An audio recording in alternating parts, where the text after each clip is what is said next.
करत बसतोस. माझ्याकडून काहीच होत नाही अथवा माझे नशीबच खराब आहे म्हणून स्वतःला कोसत बसतोस. हो ना? आता नेमकं कुठे चुकतंय ते सांगतो. मन लावून शेवटपर्यंत अगदी शांत चित्ताने. तुझी पहिली सगळ्यात मोठी चूक म्हणजे तुला वाटतं आहे, अजून वेळ आहे, उद्यापासून करतो, पण तो उद्या उजाडत नाही. आणि दुसरी चूक म्हणजे हाती घेतलेल्या गोष्टीच्या मुळाशी न जाता अर्धवट ज्ञानाने तू गोष्टी करायला जातोस. बघ, विचार करून बघ, तुझं तुलाच कळेल.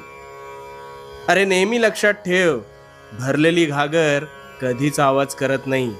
ती स्वतःचा मार्ग काढत संथपणे पुढे जाते. पण तीच घागर जेव्हा अर्धवट भरलेली असते ना, तेव्हा मात्र तिचा आवाज फार अधिक होतो.